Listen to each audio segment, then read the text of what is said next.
Halo, kita jumpa lagi. Dalam episode saat ini saya akan berikan penjelasan atau pembahasan tentang teknik penyajian gambar dari preliminary design ya.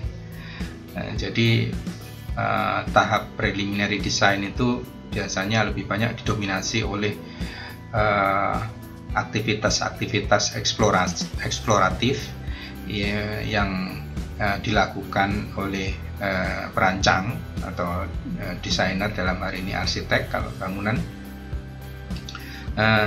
dan itu membutuhkan banyak skill keahlian motorik yang dituntut dari seorang perancang ya.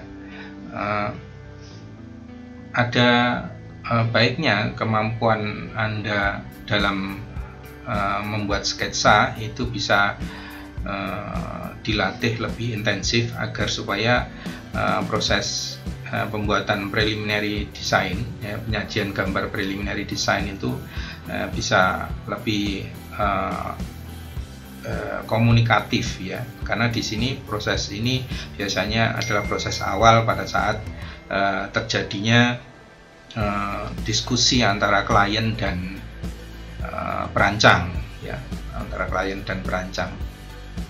Nah, seperti apa sebenarnya kira-kira contoh-contohnya atau mungkin yang bisa dijadikan referensi ya. Dan saya ambil beberapa contoh yang ada di halaman web, di beberapa halaman web yang saya lihat dan saya anggap mungkin representatif untuk jadikan contoh sebagai preliminary design. Dan saya tegaskan di awal bahwa preliminary design ini adalah bukan sebuah gambar awal yang asal-asalan, tapi istilah preliminary design ini, gambar preliminary design ini lebih mengacu pada proses awal ya, bahwa gambar yang dihasilkan dari proses awal sebuah perancangan. Nah, proses awal perancangan itu sampai di mana ya? Ya sebenarnya gambar-gambar preliminary design itu sebenarnya juga sudah mewakili atau menjadi komponen awal yang sudah bisa kita baca baik dari perancang maupun dari klien kita ya. Kalian kita bisa membaca desain itu secara komunikatif, yaitu sebenarnya target utama di preliminary design. Namun bahwa dari sisi isi kontennya, gambar preliminary design ini masih bisa banyak melalui perbaikan ya. Kenapa kok seperti itu ya? Karena proses awal ini biasanya terjadi diskusi yang intensif antara klien dan perancang. Akhirnya akan terjadi proses fitting atau penyesuaian antara kebutuhan, hasrat artistik dan lain-lainnya, pemrograman lainnya yang dituntut dalam sebuah proyek tersebut. Nah, kita langsung saja pada pada slide yang akan saya operasikan ini ya. Nah, ini salah satu contoh gambar preliminary design yang memberikan informasi penuh terhadap perancang maupun terhadap klien kita. Jadi Anda wajib memberikan informasi sepenuhnya ya. Perancang dalam hal ini wajib memberikan informasi sebanyak mungkin, sepenuhnya ya, yang bisa dibaca ya, yang bisa dibaca ya. Seperti saat ini saya coba besarkan bahwa gambar preliminary design tidak hanya memuat masalah segi estetis dari sebuah desain yang biasanya diungkap oleh perancangnya, tapi juga informasi-informasi yang memang sangat penting untuk diketahui oleh klien kita, ya. Jadi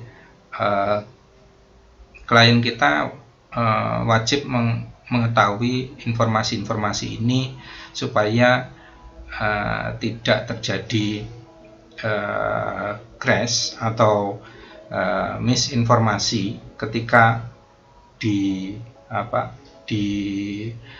dilanjutkan pada tahap konstruksi di lapangan, ya, konstruksi di lapangan.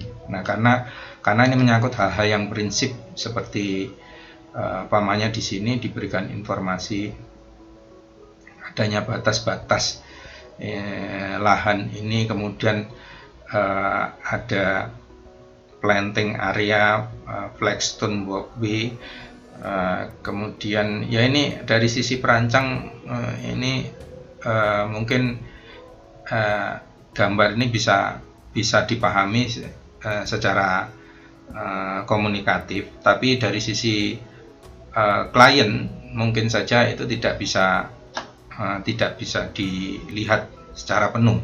Makanya dibutuhkan informasi-informasi berupa teks yang mungkin diperlukan, ya, keterangan-keterangan yang diperlukan untuk baik untuk desain ini, baik itu menyangkut material atau menyangkut sebuah konsep penataannya, ya, atau susunannya, ya, atau jenis komunikasi ruangnya, estetisnya, ya, secara estetik boleh saja disisip-sisipkan untuk memperjelas supaya di situ ada fokus-fokus tertentu yang harus diperhatikan. Ini seperti new track deck with rock iron rail. Nah, ini dijelaskan di sini, diberi keterangan-keterangan ini yang spot pada titik-titik tertentu, ya. Dan ini sebenarnya pada tahap ini Anda wajib memberikan, ya, bukan hanya gambar kosong dengan hanya simbol-simbol saja atau notasi-notasi, tapi wajib memberikan. Tidak semua notasi atau itu bisa komunikatif di hadapan klien, jadi harus Anda selesaikan dengan memberikan gambaran atau teks-teks yang pendukung. Begitu juga kalau ini tadi mungkin dengan menggunakan teknik yang menggunakan garis bantu, alat-alat bantu dan lain-lainnya. Kalau di sini kita lihat yang digambar ini merupakan garis-garis yang natural, yang berarti biasanya digambarkan melalui sketsa bebas, ya, tanpa bantuan alat bantu, penggaris dan lain-lainnya. Dan sebenarnya tidak ada masalah, ya, tidak ada masalah, dan itu justru memberikan karakter tersendiri biasanya untuk perancang, ya, untuk identitas perancang, karakteristik tersendiri. Jadi dia mempunyai sendiri karakteristik tentang gambarnya. Dan ini kalau di sini ada informasi-informasi tentang nama ruangan dan ukuran-ukurannya. Dan penting sebenarnya memberikan tulisan-tulisan, ya, mungkin di sini tidak terlihat tulisan-tulisan seperti yang tadi, tapi tekniknya ini menggunakan. Dan preliminary design tidak harus menggunakan alat bantu dan gambar komputer, ya, tapi manual pun boleh, ya. Justru manual kalau menurut saya, kalau saya sendiri jauh lebih value added, jadi lebih bernilai sebenarnya, karena justru menunjukkan karakteristik dan identitas saya sebagai perancang, karena masing-masing perancang itu biasanya mempunyai karakter garis yang berbeda, ya. Ini juga manual, ya, ini masih dalam taraf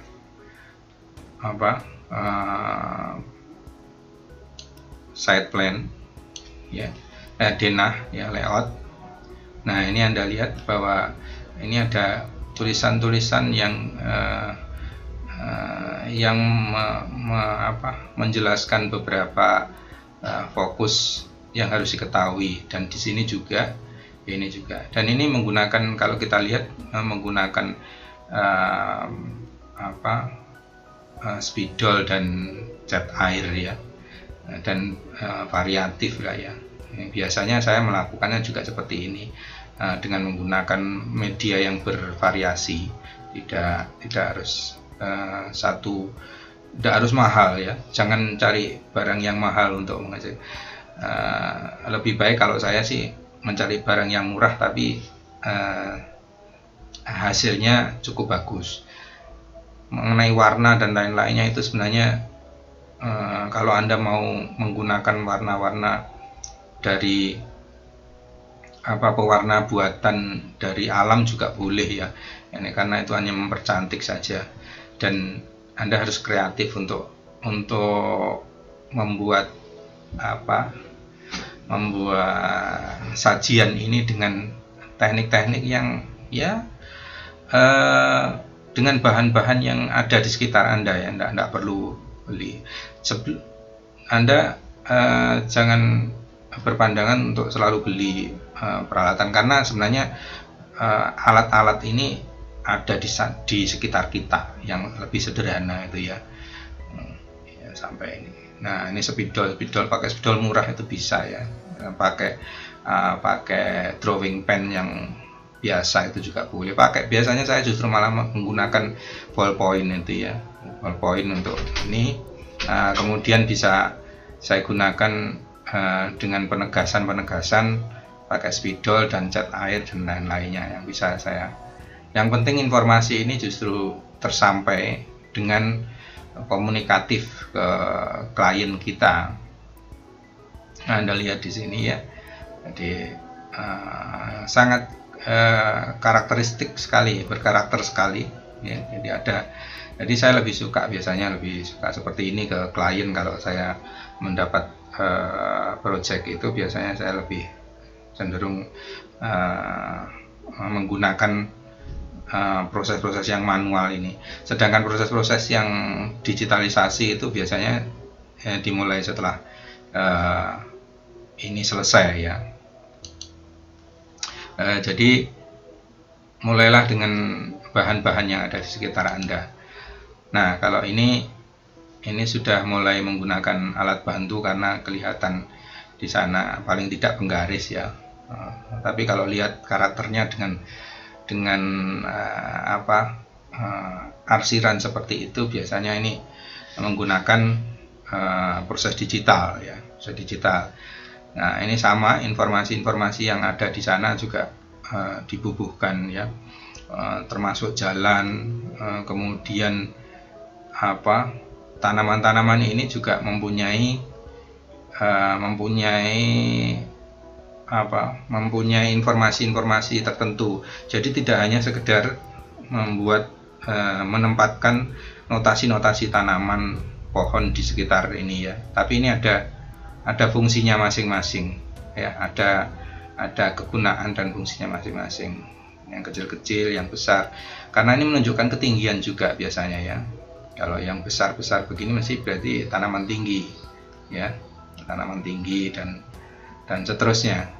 Nah, ini Anda harus perhatikan ya, warna juga itu untuk membedakan jenis varietasnya mungkin ya. Dan Anda menyusun tipografinya juga harus diatur ya. Tipografinya boleh menggunakan tipografi font-font yang berbeda untuk menginformasikan informasi yang berbeda. Jadi Anda harus perhatikan biar menarik ya, jangan sama semua. Ada yang besar, ada yang kecil, itu untuk menunjukkan fokus dari sebuah informasi. Jadi seperti ini, ada judul di atas, kemudian jangan lupa notas ini arah mata angin, kemudian ini di sini ada jalan, dan kemudian ada nama-nama ini, kemudian ada informasi-informasi ini yang lebih kecil, ini hurufnya, dan seterusnya ya. Nah, ini ada sebuah susunan preliminary design studi yang lebih lengkap, yang menunjukkan adanya studi secara 3 dimensi, 2 dimensi plan ya, layout, option, design konsep, 3D masa itu ya, kemudian 3D view termasuk interiornya di sana, kemudian ini proses yang dilalui ya, existing condition, kemudian dia membuat desain konsep 3D, kemudian menerjemahkan dalam sebuah denah ya, plan, kemudian ada inspirasi, ada ide-ide eksploratif yang dimasukkan di sana, kemudian diolah 3 dimensinya, dan ini pricing estimate ya. Yang perlu Anda lakukan adalah sampai dengan di sini ya, jadi pricing tidak ya. Ini adalah siklus yang digambarkan secara komprehensif. Komprehensif berarti keseluruhan ya, keseluruhan dari sebuah preliminary design. Nah, ini juga ada sebuah studi preliminary design yang juga menurut saya bagus. Jadi ada layout dengan informasi-informasi yang dibukukan di sana, dicantumkan di sana. Berarti informasi-informasi ini adalah kekayaan ide yang sudah Anda munculkan dalam sebuah desain tersebut. Jadi semakin informasi-informasi itu semakin banyak yang muncul di sana, sebenarnya berarti ada banyak ide yang secara detail muncul di perancangnya, yang tertuang di situ. Jadi dokumen preliminary design itu menyangkut masalah tersebut. Krusialnya ya sebenarnya gambaran dokumen ini adalah gambaran dari ide-ide kreatif dari perancangnya. Nah, ini dirupakan dalam bentuk 3 dimensi, masing-masing spotnya yang dianggap menarik oleh perancangnya. Diberikan gambaran secara konsepsional, dinaratifkan di sini ya. Kalau di sini adalah fokus informasi-informasi fokus pada titik tertentu, ini dinarasikan masing-masing tempatnya, ini di masing-masing gambar yang ini juga sangat menarik, yang bisa Anda lakukan juga kalau mau membuat sebuah studi preliminary design yang ada di sana. Selanjutnya, kalau tadi lebih bisa mix ya, ada yang antara plan, side plan atau layout plan, kemudian langsung 3 dimensi. Ini juga yang tidak kalah penting, bagaimana kalau dalam sebuah elevasi atau tampak ya. Kalau di contoh-contoh sebelumnya banyak pada masalah side plan atau layout. Kalau di ini saya contohkan ada sebuah tampak ya, tampak yang kalau dalam bentuk tampak seperti apa ya? Tampak ya seperti ini ya, seperti pada umumnya tampak ini juga mengandung informasi-informasi yang cukup banyak, baik material atau fokus-fokus lainnya yang mengenai konsep keindahan pada desain tersebut ya. Jadi Anda sebutkan di sini. Anda perlu membuat sebuah ilustrasi yang cukup menarik supaya bisa digambarkan menjadi desain yang menarik akhirnya. Ya, kalau ilustrasinya cukup menarik, maka desain itu cenderung lebih bisa menarik perhatian klien dan memperbesar keberhasilan sebuah project untuk diterima. Nah, informasi-informasi di sini tetap muncul ya, meskipun dalam sebuah tampak, karena konteksnya informasi yang ada di layout itu kan tidak memuat informasi pada elevasi ya. Nah, elevasi ini mengurusi selubung bangunan ya, selubung bangunan, khususnya di tampak itu ya, di tampak elevasi. Dan juga ada atap juga mungkin ya. Jadi yang jelas selubung bangunan itu yang diurusi. Di sana ada beberapa yang harus perhatikan, umpamanya di dinding ini Anda menggunakan dinding dengan batu alam, yaitu disebutkan di sana kenapa. Ini ada batu alam di sana, kemudian ada panel-panel pendek, ada batu-batu kali, ya bisa jadi seperti itu. Ini kacanya mungkin, kalau kaca saja mungkin kan umum ya, mungkin ada kaca yang single view umpamanya ya. Biar ada efek khusus yang harus didapatkan di sana karena Anda merancang tersebut ya. Jadi banyak sekali informasi yang didapatkan dalam sebuah preliminary design ya, karena itu nanti jadi pegangan tim development untuk membuat sebuah drawing development ya.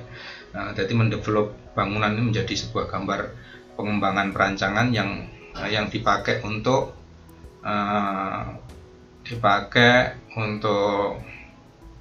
membuat gambar ini ya, membuat gambar kerja ya, gambar kerja. Coba kita perhatikan. Nah, ini dari gambar elevasi mungkin kita tidak dapat informasi tentang ruang ya, tidak dapat informasi tentang ruang secara 3 dimensi tentunya. Makanya ini ada gambar 3 dimensi yang tentunya ini bisa menggunakan kemampuan Anda di bidang motorik baik manual maupun komputer. Kalau Anda bisa membuat manual, sebaiknya menggunakan manual ya. Kalau tidak bisa langsung tangan bebas ya, pakai bantuan penggaris dan lain-lainnya boleh. Saya sudah memberikan tutorial tentang cara menggambar perspektif 1 titik dan 2 titik dengan cara manual ya. Dan saya juga sudah membuatkan tutorial yang menggunakan penggaris ya. Jadi menggambar manual dulu, habis itu ditegasi dengan menggunakan garis supaya lebih cepat ya. Karena menggambar manual itu butuh konsentrasi dan konsistensi garis ya ketika membuat garis yang lurus itu. Tapi kalau membuat dengan penggaris mungkin jadi lebih cepat. Nah, ini bisa dilakukan gabungan saja ya. Manual pertama untuk mendapatkan view yang bagus ya, Anda atur dengan manual dengan kepekaan Anda. Jangan menggunakan langsung penggaris ya. Langsung penggaris itu biasanya nanti kehilangan big view-nya ya. Nah, jadi pandangan luasnya tidak dapat nanti kalau langsung pakai penggaris itu, karena biasanya jadi menceng semua. Kalau sudah jadi justru menceng semua ya. Ini salah satu informasi dengan memotong ortogonal ya, memotong ortogonal ya, menggunakan 1 titik tapi dipakai untuk membuat potongan bangunan. Ini namanya potongan ortogonal biasanya. Ini sudah banyak dilupakan ya teknik ini, karena mungkin cukup rumit dan lebih banyak mengumbar garis untuk interior dan eksterior. Tapi ini salah satu teknik untuk mengkomunikasikan yang cukup bagus juga sebenarnya. Ini ada sebuah contoh yang agak lengkap. Jadi ini bangunan sekolah yang membuat bangunan sekolah. Tentu karena ini, kalau ini menggunakan alat bantu digital ya, alat bantu digital, dan Anda boleh menggunakan digital maupun manual ya sebenarnya. Kalau ini membuat digital, yang penting karena awalnya pasti sudah menggunakan proses manual yang diterjemahkan menjadi digital ya. Dan ini informasi-informasi yang ada tetap ditampilkan di sini ya. Ini ciri khas preliminary design seperti itu. Ini gambar eksteriornya dari sebuah proyek sekolah. Nah, ini gambar interiornya. Anda bisa lihat di sana gambar preliminary design bukan gambar asal atau gambar asal-asalan tuh, maksudnya gambar yang pokoknya ada aja untuk tidak. Justru gambar preliminary design itu gambar yang menunjukkan esensi keunikan dari sebuah desain tersebut. Jadi seperti dilihatkan di sini ada atap plafonnya seperti ini, kemudian ada pemisah ruangan antara sini dan sini, bagian atas itu seperti ini, balok-balok dan susunan meja kursi itu seperti ini. Ini menunjukkan nafas desain itu seperti apa, jadi intensi desain itu seperti apa sebenarnya preliminary design. Ini juga salah satu sudutnya ini ya. Jadi bukan gambar yang tidak jadi, tapi justru gambar yang merepresentasikan ide-ide sensitif terhadap sebuah desain tersebut ya, desain objek tersebut. Jadi sangat diperlukan sebuah fokus yang benar.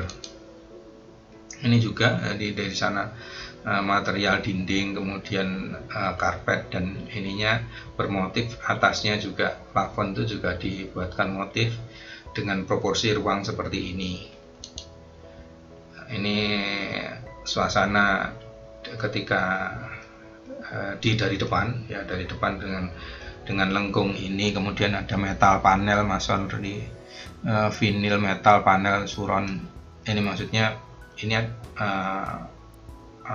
panel metal yang dipakai untuk frame-nya ini ya. Ini juga yang tebal ini, jadi mungkin lebih kelihatan clear ya, biar kelihatan. Nah, efek-efek yang diminta begini ini yang mungkin dibutuhkan. Nah, ini ada beberapa karya dari mahasiswa BINUS juga yang saya anggap bagus karena di sana ada interior ya. Ini proses yang mungkin cenderung manual ya, yang kalau kita lihat di sini, dan Anda bisa melakukan ini selain, kalau saya sih lebih suka manual ya, lebih senang manual karena berkarakter sekali kalau manual itu ya. Ya memang butuh effort, butuh dorongan dan butuh latihan yang intensif untuk membangun sebuah presentasi seperti ini ya. Ini juga jadi Anda bisa melatih ya, mumpung di semester masih latihan masih awal ya, kita bisa berlatih sebanyak mungkin. Kuncinya di berlatih terus menerus ya. Saya dulu juga tidak terbiasa dengan itu, tapi dengan latihan terus menerus juga akhirnya bisa. Nah, ini juga meskipun ini sederhana, tapi gambar ini bisa memperlihatkan mendorong imajinasi dari kita yang melihat maupun dari klien kita. Klien bisa membayangkan, oh ada kursi di sana, ada ini suasana ketinggiannya antara kursi dan ini segini, terus kalau dipasang lampu seperti ini, kalau kita duduk di sini seperti ini. Nah ini intensi itu yang mau dijual sebenarnya ke klien kita ya. Ya gambar-gambarnya begini nih justru menurut saya bagus sekali. Nah, ini juga yang bisa kita lihat bahwa susunan perabot, kalau disusun perabot itu seperti ini. Jadi kelihatan mediteran sekali, bawahnya ada bata-bata lantainya bermotif bata seperti ini, kemudian ya bunga-bunga ya sulur, dan dari atas gantung kemudian pendek ya, melebar ya, ini Mediterranean sekali. Jadi itu bisa yang bisa Anda jual maksudnya ya, untuk membuat karena kita itu kan menjual imajinasi dengan sebuah gambar ini ya. Jadi gambar ini termasuk preliminary design ya. Preliminary design saya bilang tadi konteksnya bukan masalah gambar awal yang biasa-biasa saja, tapi ini ada proses desain awal. Masalah kelengkapan gambarnya tetap harus lengkap mungkin dan sebagus mungkin ya. Nah, ini juga meskipun sederhana seperti yang Anda lihat di sini, tapi bahwa ketika kita berhadapan dengan klien yang meminta ekspresinya kira-kira seperti apa sih bangunan yang Anda usulkan itu ke klien, ya paling tidak klien bisa melihat dengan jelas ya, dengan gambaran dan persepsi mereka, paling tidak mendekati dengan apa. Ini kan kita coba mendekati sebenarnya dari sisi, jadi perancang itu kan menggambarkan sesuatu yang di depan sebelum dibangun. Jadi digambarkan dulu supaya klien itu bisa punya bayangan dan punya sensasi kepuasan tersendiri dan ekspektasi tersendiri terhadap proyek ini. Itu tadi beberapa bahasan tentang penyajian gambar preliminary design, yang substansinya adalah sebuah preliminary design. Gambar preliminary design adalah wakil dari sebuah proses desain di awal ya. Nah, tentunya dari sekian banyak gambar ini pasti ada proses